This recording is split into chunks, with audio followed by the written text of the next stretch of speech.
दोस्तों, अब तक आपने एलियन और एलियन से जुड़ी कई कहानियों के बारे में सुना होगा, लेकिन आज हम आपको एक ऐसी घटना के बारे में बताएंगे जब एलियन के एक ग्रुप ने दो लोगों को किडनैप ही कर लिया।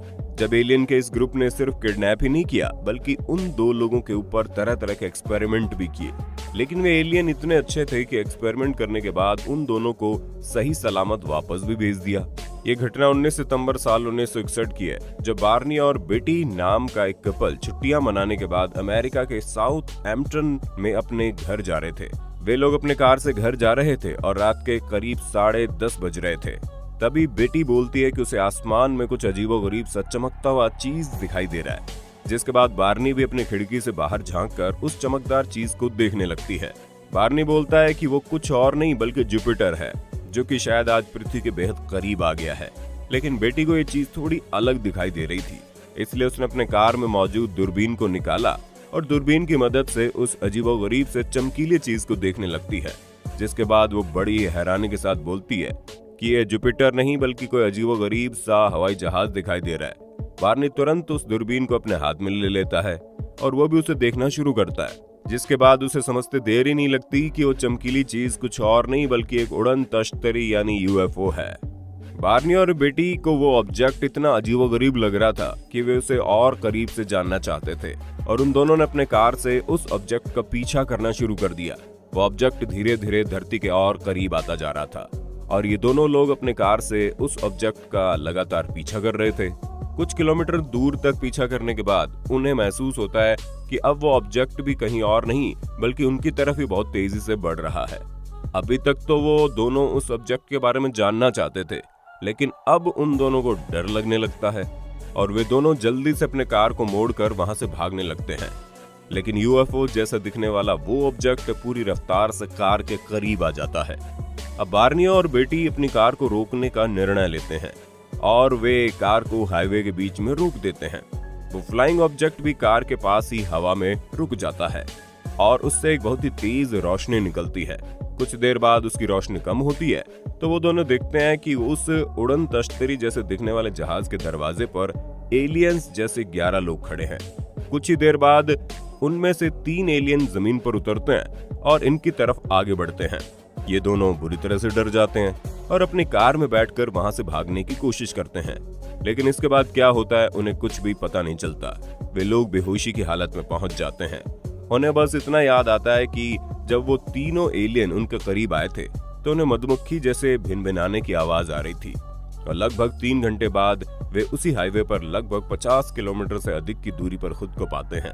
जिसके बाद वे अपने तुरंत घर जाते हैं और पूरा दिन इसी पर सोचते रहते हैं कि रात को आखिर उनके साथ हुआ क्या था।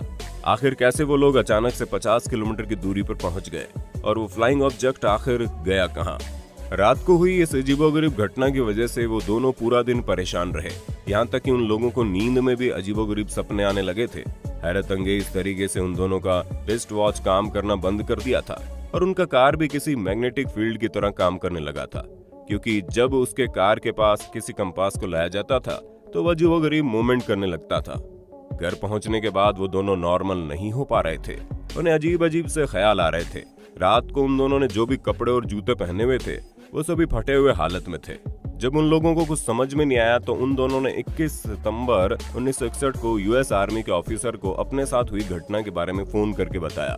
जिसके बाद यूएस आर्मी का वो ऑफिसर उन दोनों को अपने ऑफिस में बुलाता है और उन्हें समझाने की कोशिश करता है कि उन्होंने जिस ऑब्जेक्ट को देखा वो कोई यूएफओ नहीं बल्कि जुपिटर होगा। जब वे दोनों इस बात को मानने से इनकार करते हैं तो आर्मी का ऑफिसर उनके इस बात को आगे पहुंचाता है। जिसके बाद ये घटना उस डिपार्टमेंट के पास जाती है जो यूएफओ और एलियन से जुड़ी घटनाओं पर रिसर्च करते हैं। लेकिन इसी बीच उन दोनों के साथ एक अजीबोगरीब घटना होनी शुरू हो जाती है। उन दोनों को ये अजीबोगरीब सपने आने शुरू हो जाते हैं। एक तरफ बार्नी जहां उन सपनों को नजरअंदाज करती हैं, वहीं दूसरी तरफ उनकी पत्नी सपने में दिख रहे घटनाओं को लेकर बहुत अधिक सीरियस हो जाती है और वो चाहती है कि उसके साथ है उस रात को जो भी हादसा हुआ उसको लेकर तहकीकात की जानी चाहिए। लेकिन उस औरत का पति इन सब बातों से इतना अधिक परेशान हो चुका था कि वो इन सब को बहुत पीछे कहीं छोड़ देना चाहता था। लेकिन उसकी पत्नी हर रोज देखने वाले उन सपनों की वजह से और अधिक परेशान रहने लगी। जिसके बाद वो अमेरिका की एक मशहूर लाइब्रेरी में जाते हैं, जहां से वो एक ऐसी किताब को उठाती है जिसके अंदर एलियन और उनके जहाज से जुड़ी तरह तरह की जानकारियां छिपी हुई थी। वो उस किताब को पूरा पढ़ने के बाद उसके लेखक को एक लेटर लिखती है, जो कि एक जाने माने ऑफिसर थे जो अपनी जिंदगी का एक लंबा वक्त एलियंस के ऊपर शोध करने में बिता चुके थे। बेटी उन्हें बताती है कि उसे सपने में जो भी घटनाएं दिखाई देती हैं, उसका हर एक सीन उसे बहुत ही अच्छे तरीके से याद आ जाए। बेटी ने सपने में देखा कि वो दोनों हाईवे से निकल रहे हैं, तभी उनकी कार को रोक लिया जाता है। कुछ अजीब से इंसान उनकी कार को घेरे हुए थे। इस समय वो बेहोश होने लगती है, लेकिन कुछ समय बाद उन्हें होश आता है तो वो देखती है दो अजीब से जीव उन्हें पकड़े हुए हैं। उनका पति बार्नी भी उनके पीछे है। ऐसा लग रहा था जैसे वो नींद में चल रहे हैं। रात के समय जंगल से होते हुए वो अजीब से जीव उन्हें डिस्क शेप के मेटल से बने क्राफ्ट में ले जाते हैं। बेटी ने बताया वो जीव इंसानों की तरह ही थे। उनकी हाइट लगभग 5 फीट की रही होगी। वे लोग ब्लू कलर का यूनिफॉर्म पहने हुए थे। उन सब में से एक शख्स ऐसा भी था जो उन दोनों से इंग्लिश भाषा में कम्युनिकेट कर रहा था। वो कहना चाहता था कि वे लोग उनके शरीर पर कुछ टेस्ट करना चाहते हैं और वो जानना चाहते हैं कि उनके और मानव के बीच क्या संबंध है और उनकी बनावट में क्या क्या चीजें अलग हैं, और दोनों को अलग अलग कमरों में भेज दिया जाता है, जिसके बाद उन दोनों के शरीर पर तरह तरह के टेस्ट किए जाते हैं। बेटी का कहना था कि उन सभी एलियंस का बिहेवियर बहुत ही अच्छा था। वे सभी बहुत ही तमीज से पेश आ रहे थे। वे लोग कुछ भी जोर जबरदस्ती नहीं कर रहे थे। उन पर एक बहुत ही तेज रोशनी डाली गई और टेस्ट करने वाले एलियंस का कहना था कि वो उनके और इंसानों के बीच के फर्क को समझना चाहते हैं। वे लोग उनके बॉडी पार्ट्स के कुछ स्किन के टुकड़े लिए, उनके कुछ बालों को काट कर अपने पास रखें और नाभि के पास से ब्लड के कुछ सैंपल भी लिए। नाभि के पास ब्लड सैंपल निकालते वक्त उन्हें बहुत ही अधिक दर्द हो रहा था, लेकिन तभी एक एलियंस के माथे के ऊपर हाथ घुमाता है और उनका दर्द पूरी तरह से गायब हो जाता है। इसके बाद जब सभी तरह के टेस्ट पूरे हो जाते हैं तो एलियन का एक लीडर आता है और बेटी को एक किताब देता है जिस पर बहुत ही अजीबोगरीब आकृति बनी हुई थी। लीडर शायद कहना चाहता था कि ये एक मेमोरी के तौर पर अपने पास रख लो, लेकिन तभी बेटी ने उनसे सवाल किया वे लोग आए कहां से हैं। जिसके बाद लीडर ने उन्हें एक मैप दिखाया जिस पर बहुत सारे तारे बने हुए थे। हालांकि उन पर बने हुए तारों के नाम के बारे में वहां कुछ भी मेंशन नहीं किया गया था, लेकिन तभी कुछ और एलियन वहां पर आते हैं और वे लोग लीडर से बहस करने लगते हैं। वे लोग नहीं चाहते थे कि लीडर ने जो किताब बेटी को दी है वो उसे लेकर जाने दे, इसलिए बेटी के हाथ से उस किताब को वापस छीन लिया जाता है।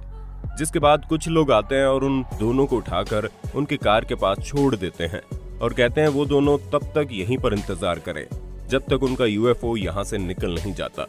थोड़ी देर बाद उनका यूएफओ वहां से चला जाता है और इसके बाद बार्नी और बेटी कार ड्राइव करते हुए आगे निकल जाते हैं। जिस जगह पर यह घटना घटी थी उस जगह से उनके घर आने में मात्र 4 घंटे का वक्त लगता है, लेकिन न जाने क्यों वे लोग उस दिन 7 घंटे में घर पहुंचे थे, जबकि वहां पर कोई भी ट्रैफिक नहीं था। यही वजह है कि उन दोनों के मन में यह सवाल हर वक्त चल रहा था कि उस दिन 3 घंटे का वक्त आखिर गया कहां। ये घटना हुए लगभग 1 साल बीत चुके थे और ये सवाल अब तक उन दोनों के मन में गूंज रहा था। उन दोनों ने अब तक इस घटना को पब्लिक के बीच जाहिर नहीं किया था, क्योंकि आर्मी के ऑफिसर ने उन्हें मना किया था कि इस घटना को आम आदमी को न बताए।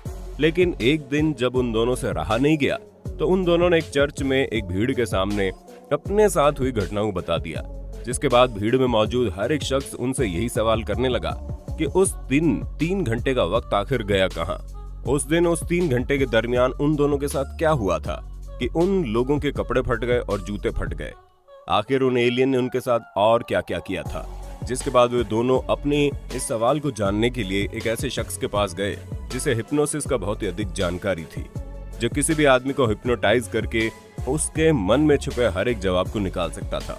आपको जानकर हैरानी होगी जब वे दोनों उस आदमी के पास गए और उन दोनों को हिप्नोटाइज करके उनसे सवाल पूछे गए, तो जो जवाब मिला उसे सुनकर हर कोई हैरान रह गया। अगर आपको ये जानकारी अच्छी लग रही है तो हमें जरूर बताइएगा, हम आगे की कहानी इसके अगले वीडियो में लेकर आएंगे।